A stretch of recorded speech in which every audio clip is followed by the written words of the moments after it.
Webslinger fans all know Venom, the big, bulking, black-suited monster with the red tongue and white spider in a suit. But that's the Venom from the comics and other forms of media. Our second live-action depiction of the symbiote wearing Eddie Brock in his first solo outing was a record-breaking success for Sony, and its sequel's on track to do just as well. So in this episode, the Bear and I sit down to discuss the Venomverse. Season 2, Episode 33, The Venomverse Let There Be Nerdiness, starts right after this.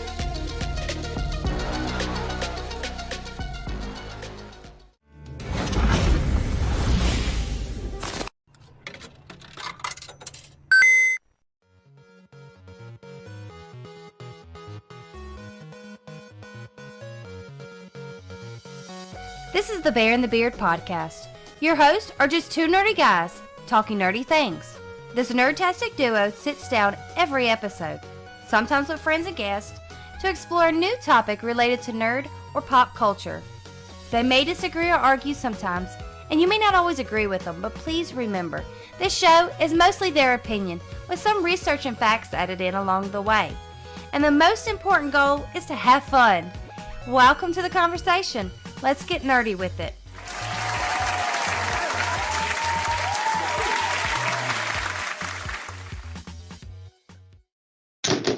All right, what's going on, everybody? Welcome to another episode of the Bear and the Beard podcast. What are you doing? I'm starting the episode without Bear. It's fine. You are making us look bad. No, I'm not. Yes, you are. No, I'm not. Yes, you are. It's fine. Bear will join in a second. I can go ahead and start. Why would you do that? You know what? I'll just wait for Bear. Fine. What's up, man? You ready to record this week's episode? Yeah, let's do a Venomverse. Venomverse? You've seen Let There Be Carnage, right? Yeah, of course. All right. Well, we're actually going to talk about both of the movies I can't because even wear my shirt. that is an awesome Venom shirt. I am joined, as always, by my faithful Barry co-host, the Bear. I love that. Yeah. And I'm still sorry, magically bearded. I was a little late getting here. Thank you, my majestically bearded faithful co-host. And Venom made sure I didn't start without you. He was real fucking pissed about it. That's real nice of him, I guess. But welcome everybody to another episode. I'm sure Brian already said that. We are talking Venomverse today. We actually went and saw this movie kind of at the same time, not really. I think it was like a day apart. Days. Yeah. At least the second one anyway. But I saw the first one long before you did. I took a long time without watching it because I really didn't have much of an interest. Right. But once I watched it, I really loved it. Now, I will say, I don't think there's a whole lot of crazy story in these, but there's a lot of good aspects that we want to talk about. I think the acting choices by far for both movies were fantastic. Oh, yeah. No, yeah, the cast list alone was really good. And before we get into all that, let's go ahead and, since this is a regular episode, let's get into Mama Bear's fun facts real quick. She's got some good ones for us this week. Let's check them out. All right. I don't get paid enough. I don't get paid, period. And now it's time for Mama Bear's fun facts. That's it. That's all I know. All right, coming in with fact numero uno. The original concept for Venom in the comic books by writer David Michelinie. I think I'm pronouncing that correctly. If I'm not, it's okay. But who wanted Venom to be a woman. The idea was Venom would be a pregnant woman whose husband was killed. Taxi driver would be distracted by Spider-Man and kill the husband. She would go into labor right there and lose the baby. Very different and tragic story than Eddie Brock's. The concept was dropped for being too tragic for the target audiences, as well as, wait for it, the real embarrassing story of the Marvel Comics editor Jim Southrup allegedly thought a woman wouldn't be a viable fit for Spider-Man. A fight for Spider-Man, I think that's so. So yeah, so that's that is pretty dark. That's dark.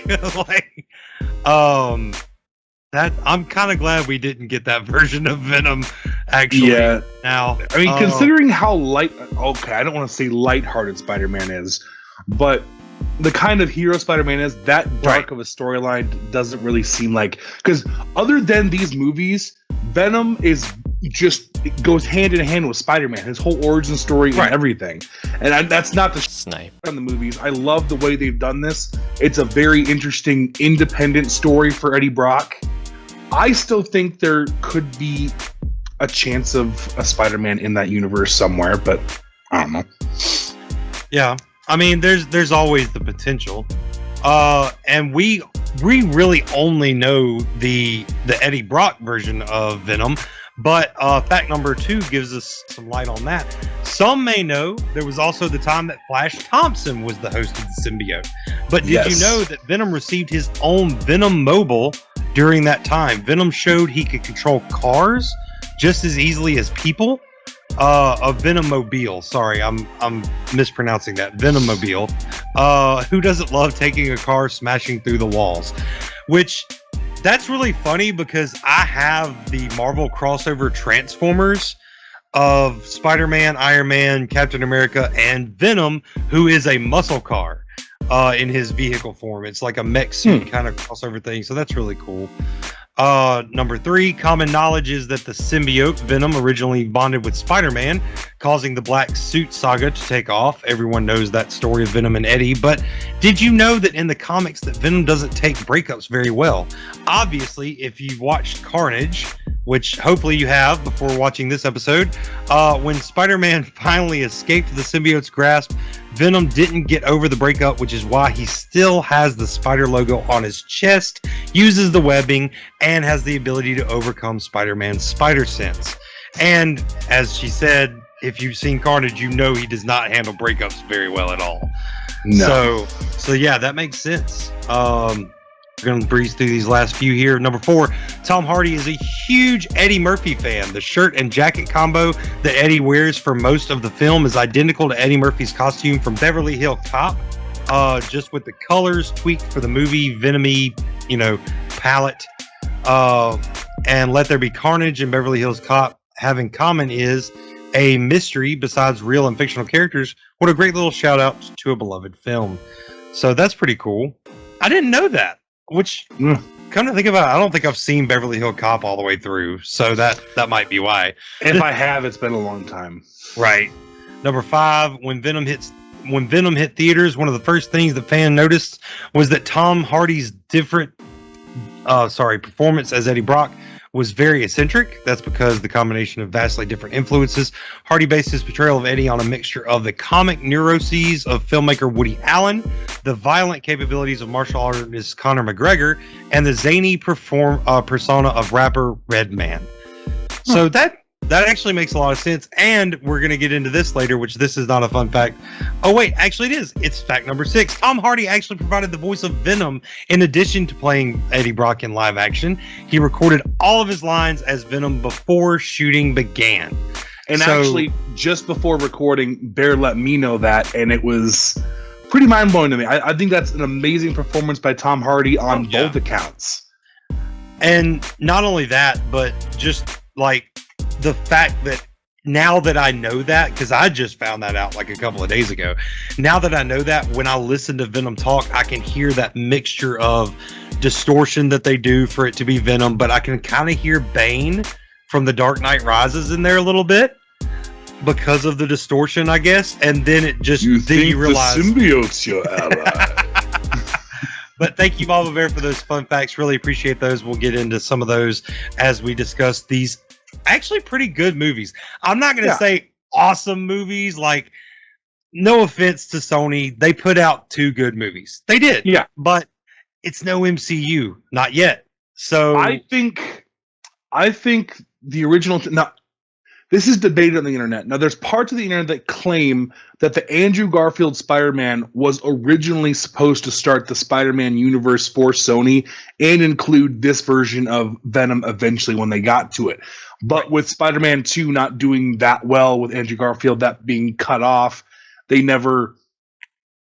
Andrew Garfield Spider-Man does not exist in this universe. It was the original intention, according to a lot of sources on the internet, but it's not what we have.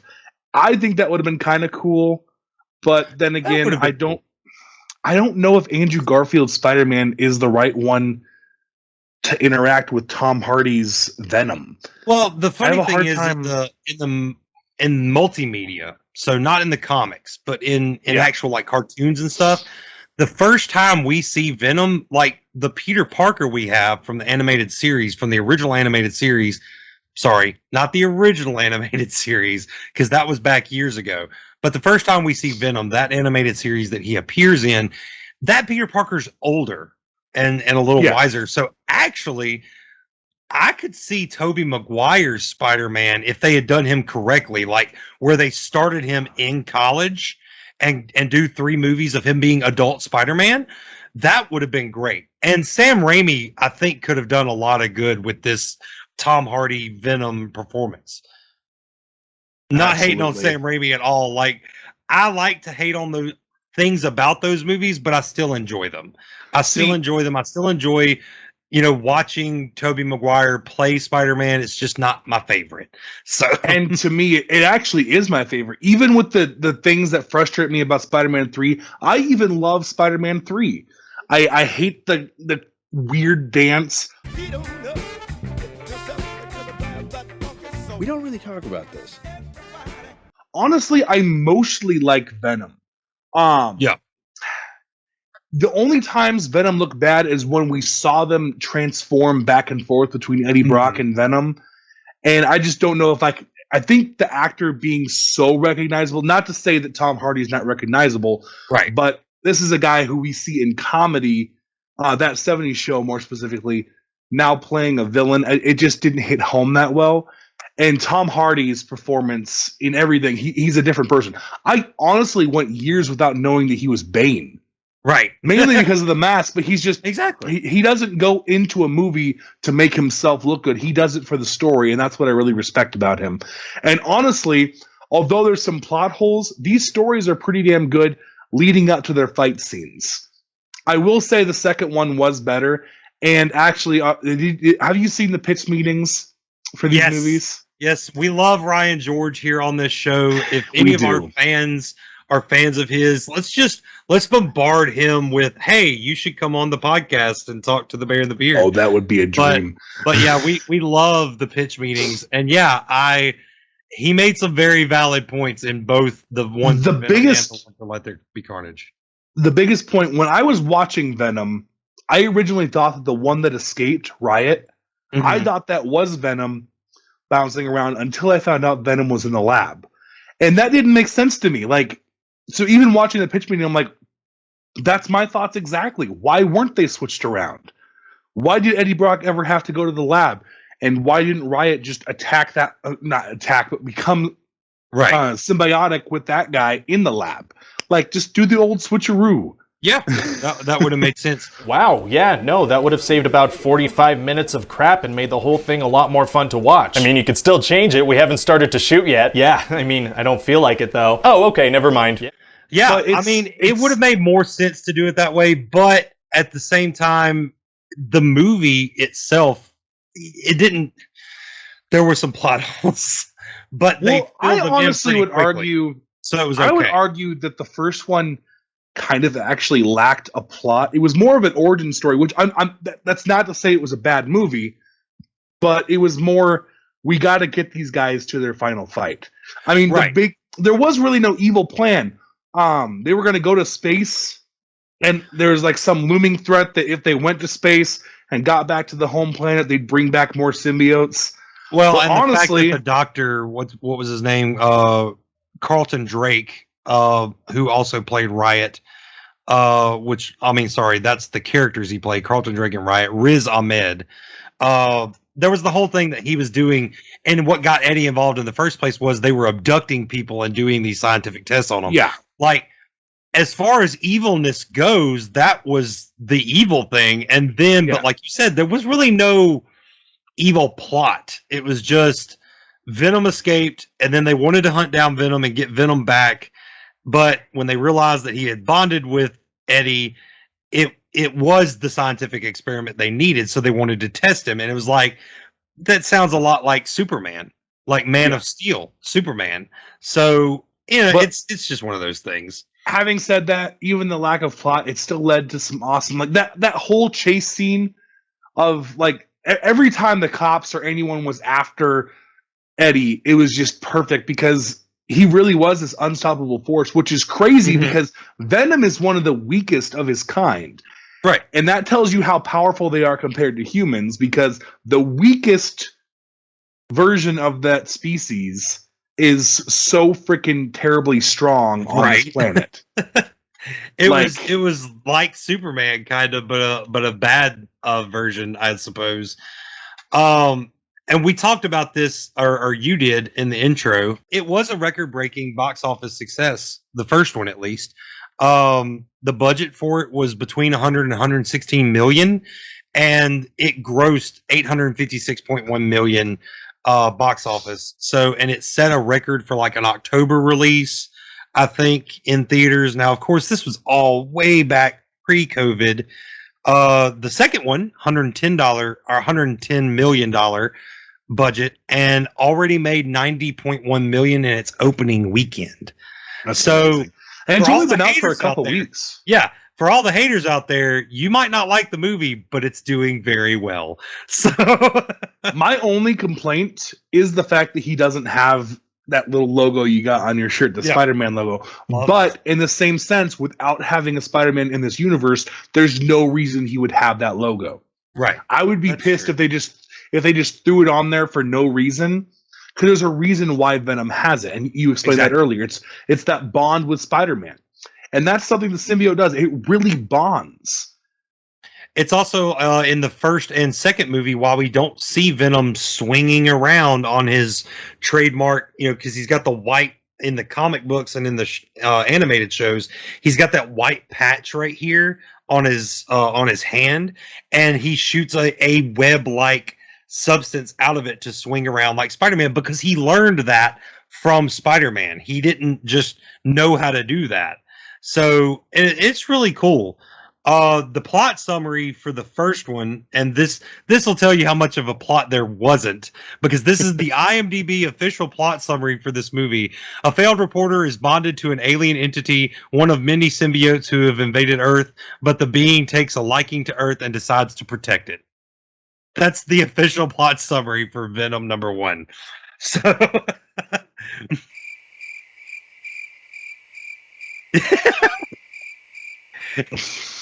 you look taken aback. It's funny because it's so simple. It's a good movie. Yeah, and it's so fun to watch, but there's no real story. And honestly, the second one really is just the first one with a better villain and a little bit of a story. But even the story there is just, it's about Carnage. Carnage is the story. And then there's when you have an actor like Woody Harrelson, coming in, do you need a story? Play Cletus Cassidy, you kind of need to make the whole movie about him. We had a whole movie about Eddie Brock. Tom Hardy had his time. He's going to be in this movie too. But this is really Woody's movie. And can we talk about the hair for a second? Can we talk about the hair for just a second? The hair was better than it was in the end credit scene of the first one. Exactly. That red curly, fro looking hairstyle, very distracting. I almost didn't recognize that it was Woody Harrelson because I was looking at the hair. It looked ridiculous. And then honestly, some people think his hairstyle in this one looked ridiculous, but I thought it looked fitting for the character they were doing. This full of himself, egotistical serial killer. When you're taking Woody Harrelson, who's also an older actor, and trying to make him look younger, it's gonna look a little weird. That's not to say that it looked bad. It's just gonna look a little weird because you're trying to make him look young with a hair color that he doesn't have in real life. Does he have and hair? He's recognizable. I think he keeps it pretty short if he's not already kind of mostly bald. But see, every time I see him on screen, I just see Tallahassee from Zombieland. So that's just me. I'm wondering where his cowboy hat is. If they'd have put a cowboy hat on him to cover up the hair in the second movie, that would have been great. I want to talk about something in the second movie that I feel like is a missed opportunity, and the Screen Rant pitch meeting kind of touched us a little bit. Carnage, the symbiotes, not just Carnage, Venom as well. being so sensitive to sound, and Cletus Cassidy's girlfriend being literally a sound-powered individual, I feel like it was a missed opportunity for like a deeper kind of romance, like him having to be vulnerable, knowing that she could destroy them, and all they turned it into is just every single time she used her powers, Carnage kind of had that shut up, like he very clearly did not care about her. And there was Cletus also did, but Carnage Cletus did. And then there was also the fact that Cletus would make these, like, instead of, like, when that would become a problem, he would just side with Carnage going, oh, he doesn't like that. Don't do that anymore. And then, like, when Carnage finally did decide to kill her, like, you know, Cletus is like, oh, no, don't do that. It's like, dude, you are a human telling a symbiote not to do something. Especially one is out of control. Like, even Venom was scared of the fact that he was a red one. Whoa, where you going? That is a red one. You need to come out right now. I will let you eat everybody. Promise. I promise. So, like, come on. What are you really going to do? Honestly, Cletus Cassidy and Carnage's relationship was the biggest plot hole, because in the comics, I mean, the whole point at the end, the way that Venom won, is that Eddie Brock and Venom are very symbiotic, and Carnage and Cletus weren't, which is the opposite from how it's supposed to be. The reason why Carnage and Cletus are so dangerous together is because they're so in sync. They're both equally crazy. They feed off of each other. Which was also a major plot hole for the movie in its entirety, because if they're not so symbiotic, if they're not working so well together, why didn't we need a whole movie for Cletus to figure out his powers like we got with Venom #1? Like, he just instantly knew. It's almost like he instantly knew how to control Carnage, or at least use Carnage to his advantage, whereas it took a whole movie for Eddie to figure it out. Like, you remember the mask up scene from the first one? Like, that was kind of the, okay, we got this, we're working together, let's try it. And that scene was very pivotal for the first movie. We didn't get a scene like that with Cletus and Cassidy. Guys, you do not want to do this, trust me. Mask! Copy!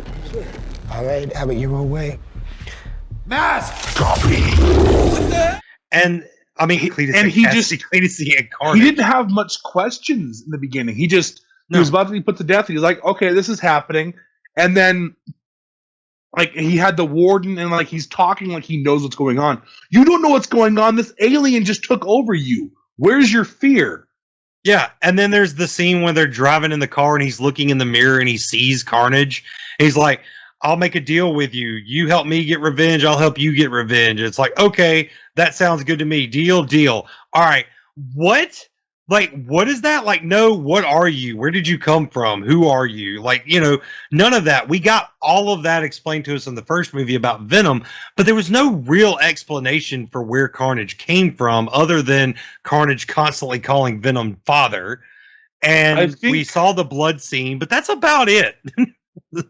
I think the two biggest mistakes this movie has, I think that the reason why there's some story missing, and that's almost what it feels like it's missing, is because of the short runtime. It's not a very super long movie. No, it's really not. And then also the fact that it's PG-13, because there's a lot of moments where they could have really done some awesome Carnage stuff, but it's just all off screen because it's PG-13. And I think they should have taken the risk with an R rating. They should have. Well, I mean, what about Deadpool and Logan and Deadpool 2? What about them? Well, they were R-rated comic book movies and they made a ton of money. Can't we learn anything from their success? Well, here's the thing about learning. It's for nerds and I hate doing it. Yeah, they should have taken that chance, because they had movies like Wolverine or Logan, sorry. They had movies like Logan. They had movies like Deadpool 1 and 2 had already come out, I think, around the time of the first movie coming out. Yeah. So it wouldn't have been a huge stretch for Sony to just go, this character's violent, let's make an R-rated comic book movie. And even then, it would have just been that much better. Like, we wouldn't have had all this off-screen death. And it would have, I think, really driven the point home on how dangerous these characters actually are. Because Carnage is nothing. They are thorns in the side of Spider-Man a lot. Like, not that they're super smart, like they don't have like a take over the world kind of policy, but like they're one of the few villains as a duo that sticks around for. There was the original animated series, then there was the series that all of us know from the 90s, which is the first time we see Venom, and then there was the one where he goes to space, Spider-Man Unlimited. Venom and Carnage wind up in that series. That's how big of a thorn in the side they are of Spider-Man. Now, I have a question. Other villain goes along with it. I know Venom's origin story, or at least the current one, because it used to be he was actually a villain. Now the current stories are this anti-hero, but he's still a Spider-Man villain because of the beef. I get Venom and Eddie Brock's beef with Spider-Man. What is Carnage and Cletus Cassidy's whole approach there? They're really just... I remember, and I might be remembering this incorrectly, so any fans, if y'all want to correct me, this is the time to do it, but please be gentle, because it has been a while since I've watched the animated series. But when I watched Carnage come about in the animated series, he was a different symbiote. He wasn't born of Venom's blood, but he was still Venom's son. So he was a second symbiote that came to Earth, found Cletus, bonded with him. They worked so well together. That's how he escaped prison, just like in this movie, in Let There Be Carnage. That happened. So, and the whole thing was he teams up with Venom because they're both symbiotes. They wreak havoc. Spider-Man, it tries to stop him. Carnage, of course, wants there to be carnage, and he's going to go after the thing that's stopping him, and that's Spider-Man. Because Spider-Man... Carnage can't overcome Spider-Man's spider sense, so he has to be with Venom or else his plans get foiled. Or not really plans, more like his Carnage gets foiled, I guess is the best way to say it. And that also leads us to the other symbiotes that we've now seen.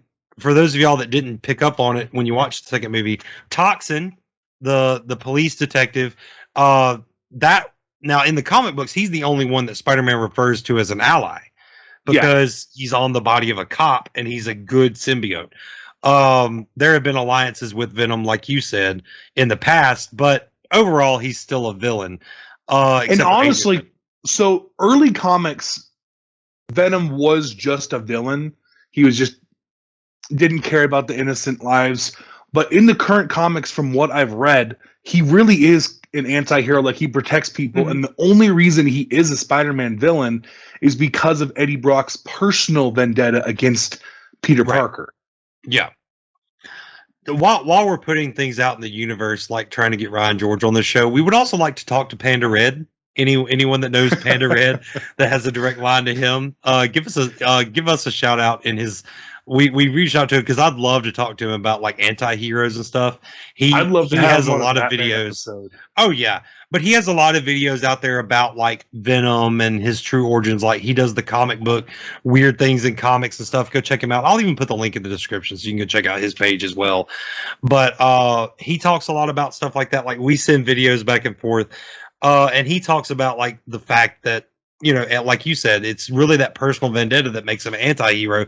Yeah. Because Eddie still won't get over the fact that Peter Parker ruined his life, supposedly. Is there ever a moment, because he knows Peter Parker's Spider-Man, does he ever like try to reveal that to the world or anything? I'm sure there was, but I mean, comic book Spider-Man is very, very smart when it comes to stuff like that. Plus, he's got Tony Stark helping him out. So in the animated series, I think it was more of Venom knows that Peter Parker is Spider-Man, but Eddie doesn't. But I'm not sure. I don't remember the animated series very well. That also brings me to a fun fact that Mama Bear was talking about. She didn't put it on the list, but did you know that in the comic books, Venom actually can't lie? Like he cannot lie. Yeah, it's this thing. It's kind of like I compare it to how Thor is from Asgard and he only knows like a lot about Midgard because he spends a lot of time here. But then when other Asgardians come here, they don't know, like it's the language is different. They don't pick up on sarcasm and stuff like that because they don't have that. It's a lot like that. He's an alien symbiote that has never been to Earth. So until he learns what lying is, he can't lie. So he just doesn't know how to because they're very, got to be truthful, and that's why he's always, I want to eat someone. I want to do this. We have that scene in Let There Be Carnage. I really feel like, knowing that fact, I feel like the whole I am happy to eat Mrs. Chin. Like I feel like that is him just being honest. He's like, hey, she didn't bring the chocolate. I'm happy to eat her. It's not him being violent. It's him going, I need to eat. I'm happy to eat Mrs. Chin. It's okay. Like I'll do it. I mean, if you say no, fine, whatever. I think we had different interpretations about this in Let There Be Carnage when the breakup happens between Eddie Brock and Venom, because of course, superpowered individual has a second movie. They have to lose their powers for a while. Another pitch meeting reference. But during that, he's latching on to people, and I felt like watching it. Every single person he latched onto, he completely used them up and killed them. But you had a different interpretation, didn't you? Well, since they never explain whether he kills them or not, like it's not like there were bodies. It would have been a simple line of dialogue to say that he killed them all, because, I mean, we were listening to Police Band. We were dealing with the police a lot in this movie, where it could have just been a line where it's like, we got bodies dropping all over the city and they don't know why and stuff like that. And since we never actually see them, well, we see them go down, but we don't ever actually get a confirmation that they died. I think it was prolonged exposure to the symbiote not being bonded with them correctly made them so sick that they, passed out. They had like an alien virus, essentially. Now, that's just my opinion. I might be wrong, and I might not be remembering what happened to all of the test subjects in the first movie correctly either, because I think it was kind of similar. But that also wasn't Venom. They didn't try to put Venom on everybody. They tried to put different things on different people, so that's also why it could be different. But I'd like to think that Venom wasn't going around trying to kill innocent people. See, I don't think he tried to, but I think he does, because he has to take it to the max. I mean, I don't know. I felt like when Riot was jumping around, he was killing people too. That's true. But yeah, I don't know. Maybe I'm wrong. I hope it's I'm one wrong, of those otherwise things like Venom just does not care about the innocent people he just killed. But oh my god, the party scene when everyone just thinks he's got a really cool cosplay. Like, how do you look at that and think cosplay? Yeah. It's literally looks like it's dripping. Like, how could it be dripping? This isn't just a leather, like, this is ultimate cosplay. Right? Now, if anyone knows anyone that's built an actual Venom cosplay that looks like that, please share it with us so we can put it in a following up episode. Please, please, please. I'd love to see it. So and I think the point you were getting to was Mrs. Chin bonded with Venom and didn't die. Yeah. So yeah, and that was also the selling point for me of Mrs. Chin wasn't exposed to him for very long that we know of. Yeah. And she didn't seem illy affected. So now there might have been an off-screen death of hers, maybe. I hope she didn't not. Die. Yeah. I love who is that? Chin. She's hilarious. Peggy Lou plays a great Mrs. Chin. I love her. I love the whole cast, really. I mean, Reed Scott, even as Dan, like Eddie got his blows in this movie. I love how they're keeping true to how Eddie Brock is supposed to be. I mean, he's the hero of the story, and they could easily make his life easier and make him get the girl and all this, but that's not Eddie Brock's life. He's kind of got a shitty life. He really does. And that's the other thing when it comes to like Spider-Man, like it kind of doesn't make sense when you start thinking about it, because of course Eddie Brock's whole thing with Peter is Peter ruined my life. Peter, made my life miserable. And it's like, but did he though? Like, he's kind of the reason you have a symbiote that makes you a superpowered individual. You have the means to do good things. You just don't. So it's kind of that, how bad do we really want to feel for the villain when it comes to stuff like from the comic books and other medias? In this, you feel bad for Venom sometimes. But at the same time, he's just a truth-telling. So, honestly, I felt bad for both Venom and Eddie when they're having their disputes, because Venom just wants to get out there and do something. He feels confined and trapped. This is not the life he wanted. And Eddie genuinely is just trying to protect himself and Venom because he feels they can get hauled off to Area 51 or something. Right. Like, he doesn't know. It's not like they're That's completely invincible. It's I don't want to say common knowledge, but among people who know, they know that sound waves affect these things. Yeah. So sound and fire. It was thrown around a lot in the second movie, especially. Yeah. Like, it's just kind of, it's and probably the doctor kind of the doctor kind of got a little bit of a bad moment running into the. Yeah. He was also kind of in the way. But he was kind of very much in the way. But and we talked about that. Like, my only real complaint for the entire movie. Like, I was watching the movie, I wasn't expecting it to be like some awesome, like Shang-Chi level awesome movie.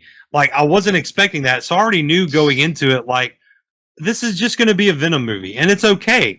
My only complaint that was just something felt way out of place was the fact that Dan was there. And when Venom drops down from the ceiling, he drops down onto Dan, goes down to Anne, goes back up into the air, rebonds with Eddie, and saves his life. It's like, that is too coincidental. It's Snipe. That's so much Snipe. It's like when we're playing Fortnite and Snipe. It happens that should not be happening. Right. This should not have happened. This is impossible. You're cheating. That's a movie. It's that plot armor. Fake plot armor. Yeah, that's exactly what it is. Plot device after plot device. I thought that they were going to Spider-Man 2 us with her. Oh, that would have been interesting. Because she was falling the same way. It seriously felt like it mirrored Spider-Man 2. To clarify, Andrew Garfield's Spider-Man 2. Right. Where Gwen Stacy's falling to her death. And she did fall from the top of it. I believe it was a clock tower as well. Yeah. Oh no, it was the bell of the church. Never mind. But anyways, from a tall steeple falling to her death, and she didn't die though. So, if I could rewrite that scene, I would. She'd still die, but I would have like Cletus using Carnage to reach out to try to catch her, and when she is now pissed off at Carnage and all that. When she does that last scream that doesn't actually come out because the bell covers her, that would have been the scream that made it so Carnage couldn't get to her, and that would have been the scream that made them separate. Oh, I'm talking about I can't remember her name. Eddie Brock's the girl he's in love with. Oh, Anne. Yeah. Well, because there was a moment where she was gonna be falling. Yeah, and then she didn't. Yeah, Venom saved her. But yeah, I mean, that would have just been really cool. It's like for Venom to save her, and then Carnage try to save Shriek, or Cletus finally overcoming Carnage to save Shriek, but then she screams, and of course he's not able to, and then she dies, gets covered up by the bell. I think that would have been a way better use of the scene. But hey, it was still a really good movie. It's good enough for us to be talking about it. So yeah. Another part that doesn't make sense to me, the red ones are supposed to be more powerful than everyone else, right? So when Riot was separated from his host, he was still able to kind of fight Venom when Venom was separated in the first movie. Mm-hmm. And yet, as soon as Cletus and Carnage are completely separated, all Venom has to do is just eat them up real quick. That's again plot device. I think it was, and me and you, we talked about this when I saw the movie. Is like, why did they didn't have to kill Cletus? They didn't have to kill Carnage. Carnage should have gotten away, and he should still be out there, and Cletus should have been left alive, so that there can be the chance of doing it again. But that was my opinion. I see what they did with the movie. I enjoy what they did with the movie, but I think that would have been a little bit better. But you're right. Like if the red ones, but I don't know that they're supposed to be stronger. I think it's that they're supposed to be more violent, like more mad, and maybe that's what it is, but I'm not sure. I'm not a Venom expert. So I might wear the shirt, but I don't have all the knowledge. So it's one of I will say another plus to this movie, it's definitely got me really into Venom and Venom's whole lore. Like I really, really used to like Spider-Man, but now I think I like Venom more than Spider-Man, which is the Venom storylines that they do without Spider-Man involved are actually really good. All the other symbiotes that we see, like there's I think it's Scare or something like that. Like there's a whole list of them. I'll put a picture up here of like all the different ones that we know of. Like there's different female ones. There's Toxin. There's Riot, of course, and we could see them all in the future, and that's going to be really cool. Absolutely. So, but especially like the Agent Venom storyline, where it's still Venom, but it's not like it's only a part of him, so it's not like the full control of the symbiote kind of thing. That's what that kind of gets into. Do you have anything else you want to talk about before we get into the end credit scene? I just wanted to say that because I didn't bring it up a minute ago, but when I talked about the plot summary for the first one, the plot summary for the second one, official one on IMDb, wasn't very much more expansive. It was literally Eddie Brock attempts to reignite his career by interviewing serial killer Cletus Cassidy, who becomes the host of the symbiote Carnage and escapes prison after a failed execution. That's it. That's the plot of the whole movie. Like, I just read it, and that's, yeah. So, yeah, let's get into speculations. So spoiler warning again. If for some reason you did not watch the end credit scene to Let There Be Carnage, stop the episode right now. There's parts of it you can find online, they're crappy quality, or just go see the movie again and watch it, because this is pretty damn big. Yeah. This is your last warning. Okay. Holy fuck. Right. Tom Holland Spider-Man. That's crazy. J.K. I never Simmons ever from saw the that coming. MCU. I didn't either. And I still don't know how they pulled it off, because technically Sony has the right to that J.K. Simmons and that Spider-Man because they're doing the cross promotion with Disney when they make those movies. But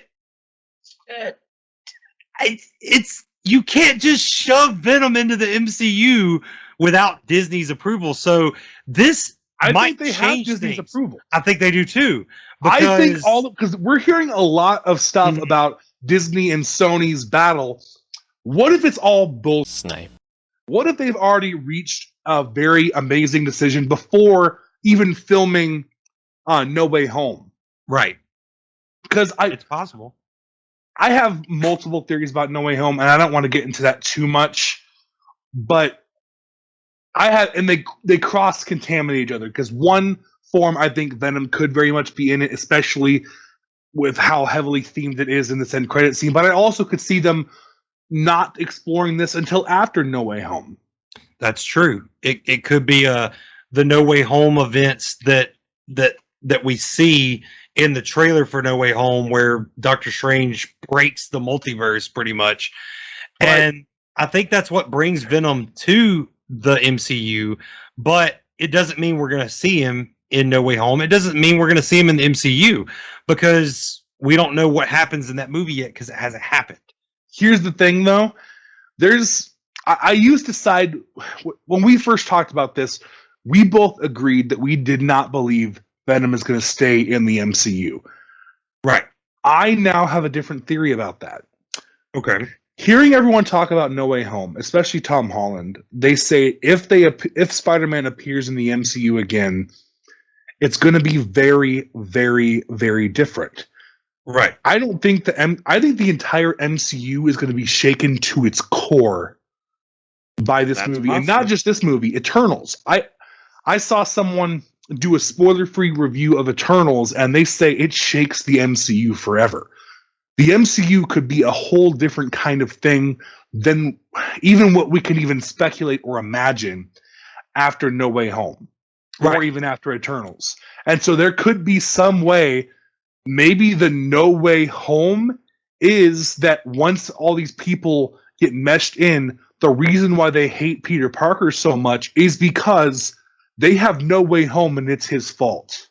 That's possible. He fucked them over. And that would definitely lead to Venom and Eddie Brock having major beef with Peter Parker, because think of how much he wants to get back to Anne.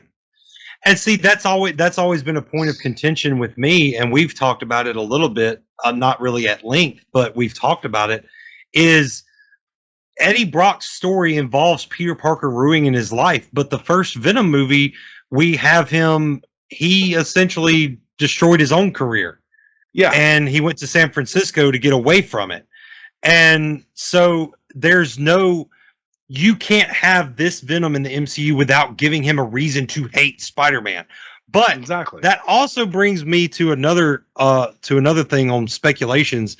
In the Morbius trailer that we have from Jared Leto's Morbius, which is also in this Venomverse, there's a poster that has a Spider-Man on it, but we don't know which Spider-Man it is. Vulture, the first Spider-Man movie, Vulture, Michael Keaton's Vulture, is confirmed 110% going to be in Morbius, that takes place in the Venom universe. Right. So I think the MCU is not going to be the MCU we know and love right now after the events of, maybe it's Eternals, maybe it's No Way Home, maybe it's something else, maybe it's Multiverse of Madness. I don't know. But I think everything is going to be something we can't even imagine or speculate right now. And that's fine, because I've hated... we've talked about this in the past. I hate it when the real world gets in the way of these movies and these stories being told. Like the whole disagreement between Disney and Sony and all that, and Tom Holland wasn't going to be Spider-Man anymore and all this other stuff. When all that happened, I was just mad. It's like, why are y'all getting in the way of making a good product? Just find a way to agree. Stop being greedy. Both of you, both sides. Stop being greedy. Make a film that we all love about these characters that we all love, or else we're just going to get mad at you. We're not going to get mad at the film, because we're going to get mad at you. In the end, we don't care what studio is doing whatever. We just want a good story, and the people who are making the story love these characters and love the direction they're going. That's all. Kevin Feige be praised. Kevin Feige be praised. Exactly. So yeah, man, that as far as speculations go, I'm looking forward to if they do another Venom movie, or if we see Venom again. I'm looking forward to Morbius. That's going to be great. I love that character. He first made his appearance in the animated series as well. So that's just going to be great. Real quick, I do want to completely destroy my theory about him not going home. Okay. Because the one thing that completely destroys what I'm talking about is the fact that in the end of Let There Be Carnage, they teased Toxin. And Toxin, as far as we know, is not crossed over to another universe. And they're not just doing that for no reason. So he has to go back home at some point, but unless home maybe is different. The worlds collided. We don't know. So that's not too crazy. I mean, look at what the CW did. They had Supergirl was on her own Earth because originally the show Supergirl was not a CW show. Right. And they took a long time, but they eventually merged those worlds into a prime Earth. Yeah. And now it's amazing. We have Black Lightning, who wasn't in either of those universes. He was his own separate universe. He's a part of that universe now. And why couldn't the MCU do something just as crazy? They definitely could. They definitely have the power and the ability. So we just have to trust in Kevin Feige and the people at Sony and the people at Disney so that they're not going to ruin it. I have one last thing to say to you listening. As amazing as our theories are and how we hope some of them come true, maybe some of them don't, if our hopes and dreams don't come true, you still need to enjoy whatever story they put out, because the people telling these stories care about these characters, and whatever direction they take, whether it meets our fan theories or not, matters, and it's still a valid story. So you can have your fan theories. I'm excited. I have a million different theories going back and forth. You can have those theories as long as it doesn't cross over into a toxic behavior where you're going to be like, my theory didn't come true. I hate this movie. Right. Enjoy the movies. That's the problem that we're running into. And we talked about it in our toxicity in fandom episode. We've seen several instances of it since then where And the example that we talked about earlier today before recording was the guy that put a whole TikTok video out there saying that, what if, spoiler right here, Yeah. Ultron cannot be a multiversal threat in What If at all. And then when episode 8 dropped and he was a threat for the whole What If universe, he then decided to make a follow-up video that said the show was crap. It was fan service only that they even did it. I'm like, they started teasing that like 2 or 3 episodes beforehand. There's no way it was fan service.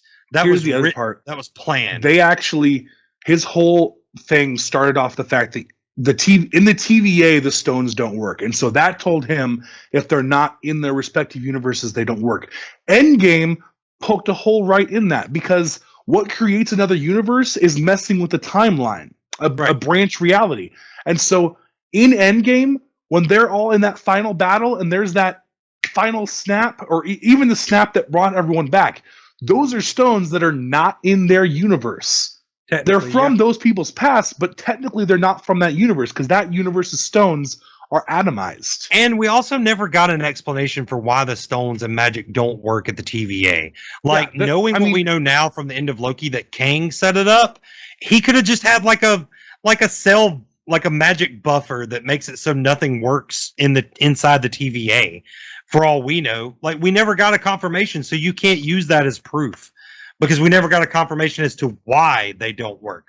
We just know they don't work at the TVA. That's all you know. That's the proof. Eventually, we do need to do a What If episode. I'm surprised we haven't actually put that on our list yet. Probably sometime in November. Yeah, we want to keep this month a little spooky, and although Venom isn't necessarily scary, right? It's Halloween themed enough. I hope everyone's having a great October. And I hope you enjoyed this movie when you saw it in theaters. We also have, we're going to have a Supernatural-based episode coming out on Halloween. That's going to be all about the show Supernatural, so check that out. Before we get to our overall ratings of how many bear paws and how many beards, I do want to give a shout-out to the rest of the cast from this movie, because we did talk about a lot of them. But just Tom Hardy playing Eddie Brock in Venom, Michelle Williams played Anne Wang, Wayne, I think, Riz Ahmed played Carlton Drake and Riot. Reed Scott, Dr. Dan Lewis, Peggy Lou, Mrs. Chen, Woody Harrelson, Cletus Cassidy, and Carnage. Scott Hayes played Security Chief Roland Trace, and Jenny Slate played Dr. Doris Skirth. And then in the second movie, the only 2 new characters that were really main characters was Naomi Harris playing Frances Barrison, aka Shriek, and Stephen Graham, who I thought was Donnie Wahlberg the first time I saw him, was playing Detective Mulligan, aka Toxin. Before we get to the Talking Nerdy segment, let's give it an overall rating. How many beards do you give it out of 10 there, brother? I'm going to give this one a 7 out of 10 beards. For both movies together, or are we doing separate? Just all together. The Venomverse. As a duo, so far, the established Venomverse gets a 7 beards out of 10. I give it a 6. I give it a 6 bear claws out of 10, just because I feel like they could have done a few things differently to make it better. It was still good, still over the halfway mark, so that's our thing. Let's get into the Talk Nerdy segment, shall we? Did our fans talk nerdy to us this week? They did. They did.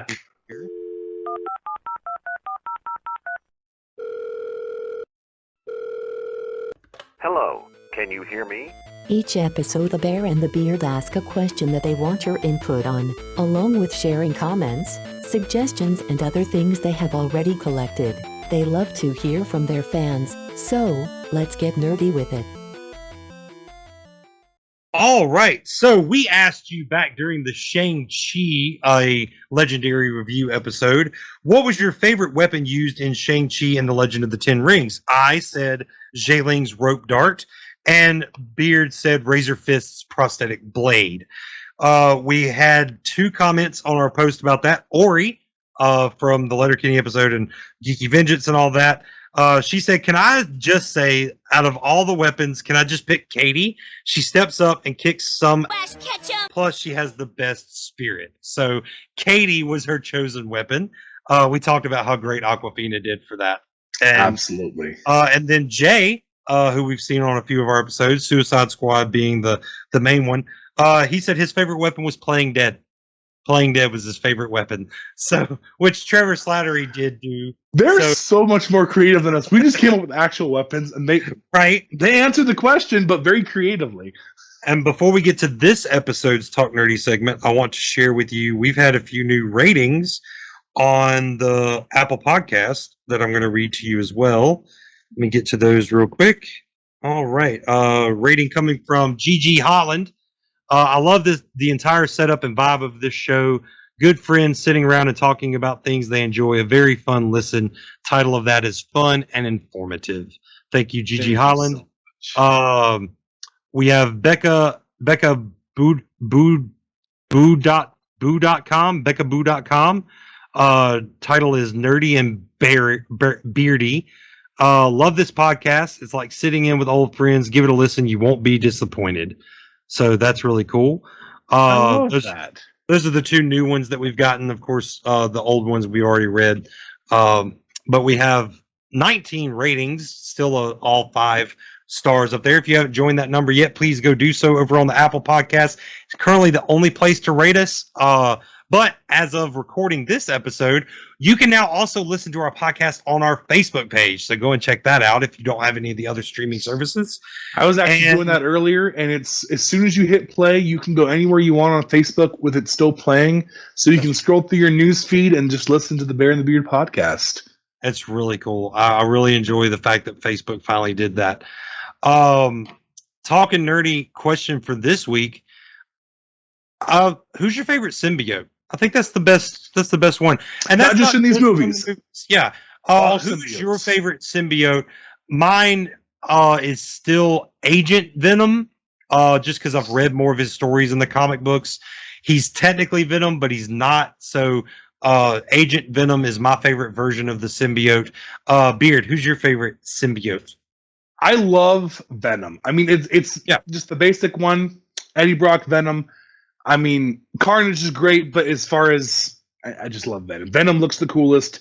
Really love the spider emblem. I hope eventually we see that. Maybe his interactions in the future could inspire that. We'll see. But yeah. All right, man. Well, that's going to take us out of our Talk Nerdy segment. Let's play the outro music here. Be sure to send in your response to this week's Talk Nerdy topic and any other nerdy stuff like episode topic suggestions, fan theories, or cosplay photos so we can put it in future episodes. If you think it's nerdy, we want you to share it. The Talk Nerdy links like the email and website are in the episode description as always. And don't forget you can also call or text the Nerd line. That number is in the description as well. That's all for now. Let's get back to the show. All right, that's gonna put another one in the books. Be on the lookout for that bonus episode all about Supernatural with our friend Tanya. That's going to be coming out on October 31st. And I think we're going to have Ori for that one too. And if not Ori, maybe Dustin. The goatee's coming back for that. So we also have a bonus episode coming out sometime in November where we interviewed Colin K. Bass, which was a great interview, really fun. Really appreciate him sitting down to do that. So be on the lookout for that. And for the 5th of November, our next regular episode, we're talking all about V for Vendetta. Remember, the 5th of November, the Gunpowder Treason and Plot. I need to rewatch that movie just for that episode because it's been a second, but I love that movie so much. Oh, yeah, it's going to be great. I think that's going to be a good episode. And we also have some stuff in the works coming up with another podcast called the Umbrella-aholics. I can't remember their name right now, right off the bat, but they wanted to do something with us and want us to come on their show and do something with them. So we're looking forward to doing that sometime in November as well. And we'll give you all those details. But in the meantime, I've been the Bear. I've been the Beard. We want to remind you, as always, to stay awesome, stay bearded, and much love, guys. We'll see y'all next episode. Until then, we are out of here. Boom, cut the check. All right.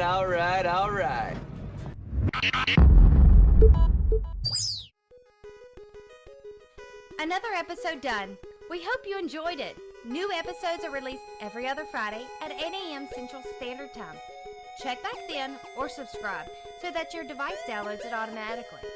Audio episodes are now available pretty much anywhere you get your podcasts, so it's really easy to share us with all of your nerdy friends. For YouTube viewers, subscribe and click that little bell so you're notified about new episodes.